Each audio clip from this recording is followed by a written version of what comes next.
What if your next move cut your everyday costs by roughly 20% without leaving the United States? That's the promise behind today's countdown. We're looking at the 10 cheapest U.S. cities to live in right now, based on the latest cost of living index for Q1 2026. In that benchmark, 100 equals the national average. The cheapest cities land around 80, which means everyday prices are roughly 1/5 below normal for the basket Collie tracks. That basket focuses on housing, groceries, transportation, and other common expenses. It is useful because it compares real-world prices, not just one headline number. But it does come with a catch. Collie is built for professional and managerial households, and it excludes taxes and non-consumer spending. So yes, it is a strong affordability map. No, it is not the whole financial picture. Wages, insurance, childcare, and job depth can still change everything. And that matters now more than ever, because the basics are still getting more expensive. Food at home is up year over year. Core inflation is still moving. Rents are not exploding everywhere anymore, but they are still high enough to shape your life. The national median rent sits around $1,379, which means a cheaper city can create real breathing room fast. And transportation can quietly wreck the savings if you ignore it. Even a low-rent city can become costly when you drive everywhere. So this list is not just about cheap vibes, it is about receipts. Housing, groceries, gas, and the kind of monthly math that decides whether a move actually helps you. Let's count down. Number 10 is Pittsburgh, Kansas, with a CALI of 82.0.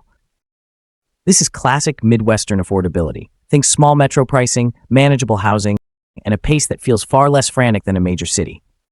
Pittsburgh works for people who want lower monthly pressure without giving up basic services. It is a practical fit for students, remote workers, and anyone trying to keep rent from swallowing the paycheck. Not glamorous. Very budget-friendly. Number 9 is Kokomo, Indiana, at 81.8. This is a manufacturing-leaning city where housing often becomes the biggest savings lever. That matters because once rent goes down, the whole budget gets easier to manage. You may not find endless entertainment options, but you do find a lower barrier to living. For first-time renters especially, that can be the difference between scraping by and actually saving. Kokomo gives you some room. Number 8 is Ponca City, Oklahoma, with a CALI of 81.5.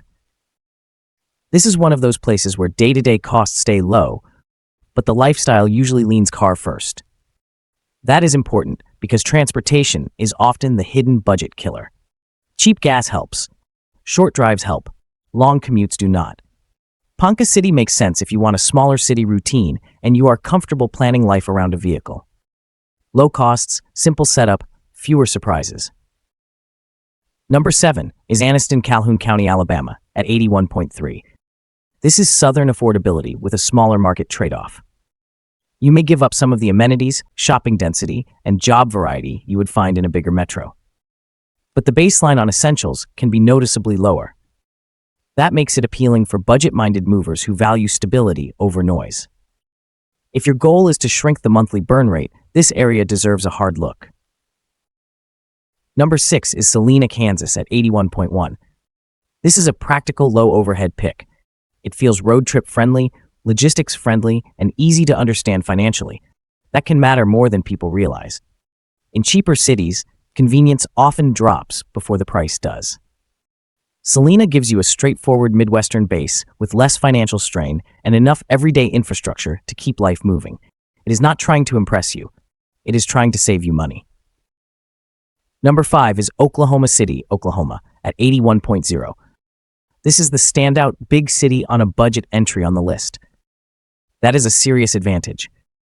You get more jobs, more amenities, more restaurants, more neighborhoods, and still a cost profile that stays close to the cheapest places in the country. For remote workers, that combination is powerful. You can keep a modern city lifestyle while staying near the bottom of the affordability scale. Big enough to matter, cheap enough to notice. Number 4 is Decatur, Illinois, also at 81.0. This one is especially interesting for buyers. Housing and everyday basics tend to run far under national norms, which can make ownership feel more reachable. If you are a first-time homebuyer, the lower entry price can change the entire conversation. Suddenly, a starter home looks less like a dream and more like a plan. Decatur is not about hype. It is about giving your budget a fighting chance. Number 3 is Richmond, Indiana at 80.7. This is another smaller market where the affordability story usually comes down to rent and starter homes. It is the kind of city that can work well for people tied to regional jobs or willing to commute into a larger area. That is the trade-off with many cheap cities. You save on housing, but you may spend more time on the road. Richmond fits people who value the monthly math enough to make that exchange. Number 2 is Harlingen, Texas at exactly 80.0. This is Rio Grande Valley affordability at work. The cost of living here is low enough to get attention immediately, especially for renters and retirees looking to stretch fixed income. The climate is warm, the pace is manageable, and the numbers can look very attractive. But this is also where relocation planning needs discipline. Job fit, insurance costs, and transportation still matter. Cheap only works if the whole picture works.